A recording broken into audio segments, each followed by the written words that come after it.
Reka mbasuhuze mwese aho muri hose nizere ko mumeze neza bakunzi ba filime ikiguzi cy'urukundo ni episode ya 14 ni episode abantu benshi bategereje n'amatsiko menshi ni episode yakomeje kugenda igarukaho n'abantu bagiye batandukanye ni episode benshi bagiye bambaza byinshi kuri yo ari nayo mpamvu ngira ngo mbigarukeho kugira ngo bamenye byinshi birambuye kuri episode ya 14.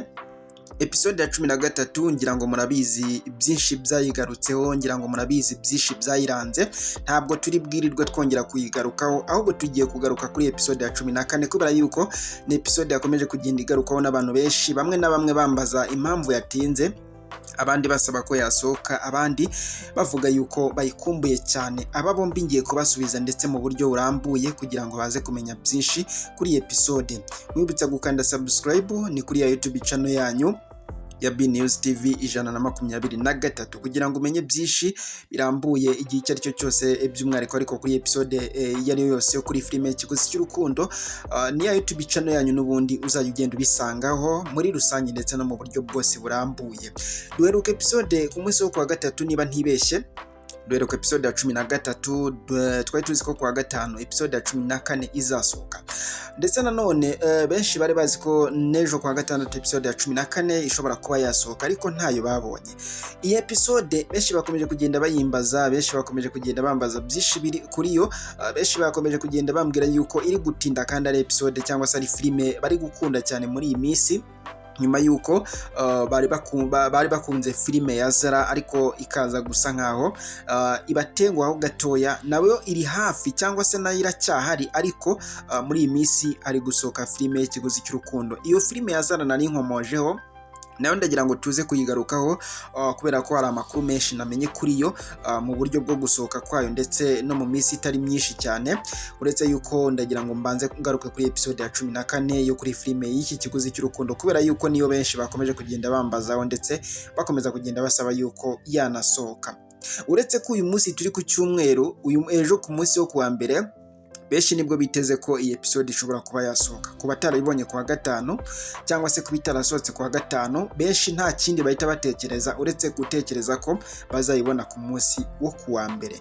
Ibi nibyo dutegereje ariko nanone ndagira ngo mbabwire byinshi bizaba biyiranga nubwo itarasohoka ariko kugira ngo muzabe mubizi cyangwa se kugira ngo izasohoke mwarabimenye kugira ngo murabizi nkuko nabivuzeho gatoya kuri episode ya 13 ko tuzi byayiranze tuzi uburyo yagenze ariko hari byinshi byayiranze bishobora kongera kuranga episode ya 14. Nta kindi rero ni ubusinzi buri hagati ya Kennedy ndetse na wa musore we w'umukozi we witwa Patrick na wa musore we witwa Patrick. Ubu businzi rero n'ubundi ntabwo buzahagarara cyangwa se ntabwo buzarangira nubwo uyu muvandimwe w'umusista Ania ari kugenda abwira uyu Patrick ko biriya yakoze bitari bikwiye cyangwa se bitari ngombwa ndetse akamubwira yuko yari umuntu yizeraga mu kazi ariko aramutengushye.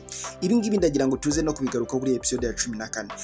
Byagenda gute wenda tugiye duhurira mu bitekerezo byacu cyangwa se bya buri muntu wese urebye byagenda gute uyu Kennedy ndetse n'uyu Patrick baramutse bongeye kunywa inzoga bakageza kuri ruriya rwego bagejejeho ubwo bageze hariya mu rugo kwa Ania bikarangira baryamye nk'igiti by'umwihariko ariko uyu Kennedy byitwa ngo ni nawe boss yewe ngo ni nawe utegeka ku ifaranga rye yewe akarikoreshwa ashaka mu kurisohokeramo kwenjoyingamo yaba ibyana yaba abasani nkawe ibyo ngibyo nibyo akunda kuyakoresha cyane. Nta kindi kintu tumuziho mu gukoresha amafaranga ye uretse kuyakoresha muri buriya buryo ari nabyo Ania burya akunda kwanga cyane ndetse akunda no kurakazwa nabyo kandi uri ugiye kureba wari wese bishobora kuba byamubaho uramutse wishyize mu mwanya wa Ania. Ndagira ngo turebe duhuje mu bitekerezo byacu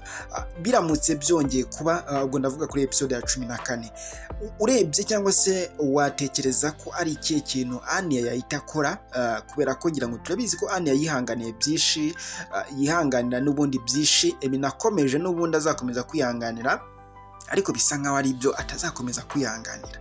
Ibi bintu byagenze bite kugira ngo uyu mubosi yisanga ameze atya, ku buryo nk'inzoga yewe akagwa nk'igiti kimwe batemye kikagwa hasi nabwo kitavuze, kugira ngo ni igiti bagitemye cyangwa se niyo kiguye hasi yewe kiravuga, kivuza urusaku. Ariko uyu mugabo we habe namba ntacwe, nta no kuvuga, ubu nawe ubwe ntazi yari. Ibi ngibi byagenze bite kugira ngo uyu mugabo yisanga atya?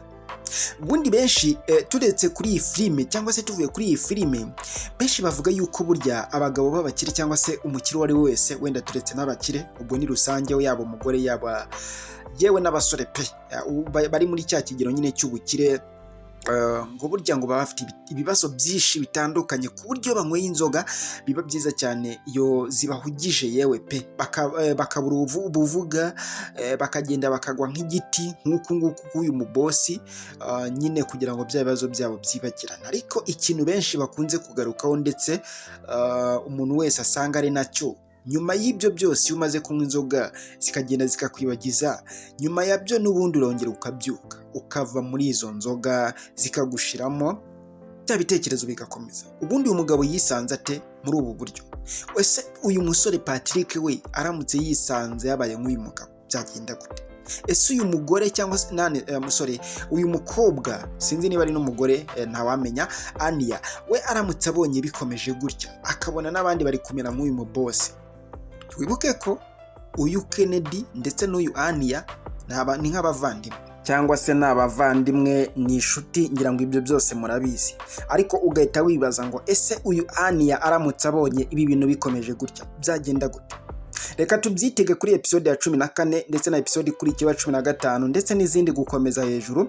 Ibi byose tuzagenda tubibona ndetse tuzajya tugenda tubibanamo neza 5/5 kuri ya YouTube channel ya Nyabi News TV 123. Icyo usabwa wowe ni ugukanda subscribe ndetse ukagenda ubana natwe neza 5/5. Ibitekerezo byanyu byose nabyo biba bihawe ikaze, mukajya mugenda mubyohereza neza 5/5. Ku bantu bambajije episode ya 14, ni episode ya 14 izasohoka ku munsi w'ejo. Ejo ni ku munsi wo kuwa mbere, ndetse ku bantu bakomeje kugenda bambwira ko bayikumbuye bayishaka ndetse banafite amatsiko yayo azashira ku munsi w'ejo.